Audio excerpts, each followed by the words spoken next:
Okay guys, welcome back. Today we're going to talk about Pixinsight and why it hates me. We all know that using an old AS go-to Dobsonian is probably not ideal, even with the short exposures and extremely low F ratio that I have. I've got an enormous amount of light leaks and stuff like that. So I've worked out that taking calibration frames is number one as far as Pixinsight. It really doesn't like when you don't have the perfect calibration frames. It highlights that. So if you look in the background here and all the images I've taken them and sort of muscled them out of inferior data, like with dynamic background extraction and all those types of things. So I was mucking around on the AI generation these days with Grok and Chat GTP and Gemini, and I just happened to type in about a green blue gradient at the bottom of my images, and it just, quick as that, came back, said calibration frames. And it's usually something to do with the flats and your biases. Now, if you can imagine, we've all seen my scope. I'll put it on the screen. Light leaks galore. If you're taking flats for sky flats, probably not the best. So anyway, we've worked all that out. I've been having a bit of a search on all my data because I don't remember it being there the whole time, but it probably was in realistic terms. I've only taken a few good images before Pixinsight came along, but that did also correspond with me getting the Nexus Coma Corrector, so a bit of up and down there. But I definitely can see in my images that I've taken recently that gradient at the bottom of each sub. And we'll go to this screen now. I'll get rid of all those other images that I've been flashing on the screen, and we'll look at what we've got the camera on here now. So, screen recording. Okay, so we'll start with these two images. Now, they have got an automatic stretch applied to them, but it makes it easier to see what I'm talking about. Now, all this bottom section here, and see this area around here? This is all because of my shit flat frames. And we can do the same thing over here. And we can actually do the same with all of this generation. So I'm really amazed that the Lagoon and the Triffid and everything turned out so well. It probably says a lot about Pixinsight and what it can do when we're talking about gradients and that don't be there, but that aren't supposed to be there. But this is definitely a me problem. Let's get no there's no mistaking it here. This is totally me.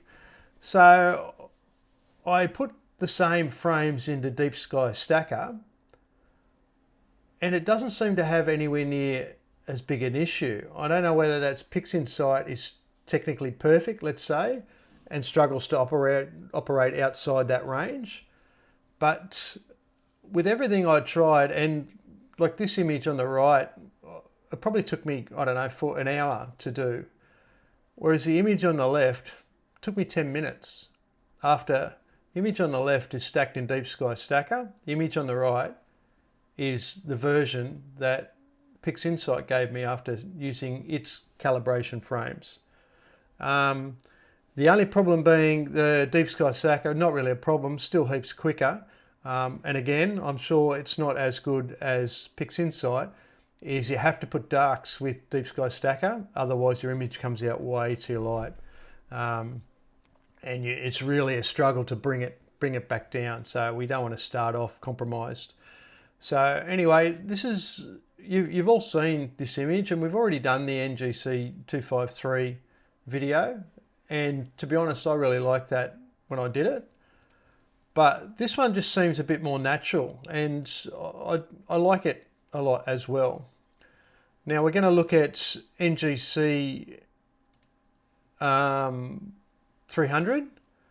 And again, like this is only just, I've only just finished mucking around with this, but this is literally 5 minutes doing this one because I twigged the problem, and then I just dragged up the other one which I created before. And there is still a bit of mucking around to do on this one, but the difference is night and day. And the same with Fornax. So Fornax A and B. Now we saw that video the other week and the same thing applies.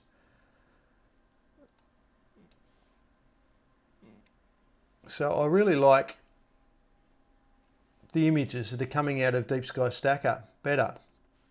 Now this doesn't mean that I'm not going to work to get better frames, calibration frames, and implement them into Pixinsight better, because ultimately I believe it's the better choice. But lots of people around, it's very complicated, as some of you know who will be watching, and lots of people, when talking about it, I was just on a stream with Luca Matico and the guys there, just having a bit of a muck around, and I asked some of the guys on there, and their feedback was that try to stack with something else. It's like, you know, it's obviously a very good program, but just technically it struggles sometimes, or it needs you to be technically brilliant to do the best.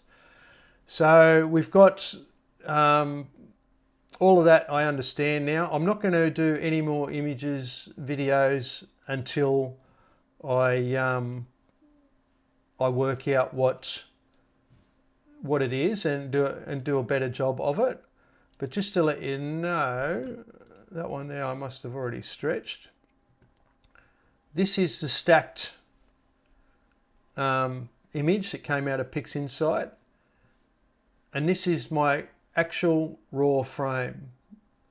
So if you look at them, it's completely different. So what we want is just to apply the flat to it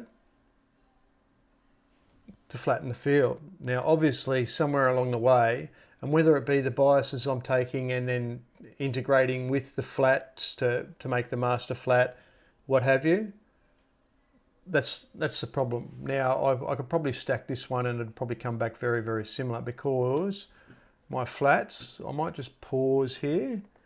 I'll get a flat up on the screen. Hopefully it will. Second drive, dark spices.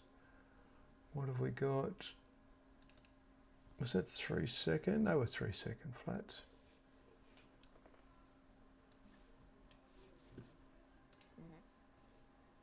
Nope. That's a dark, you dummy. Here's a flat.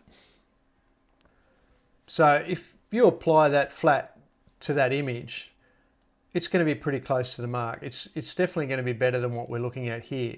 So again, I'm going to dig into it, I'm going to sort it all out, and then we'll go from there.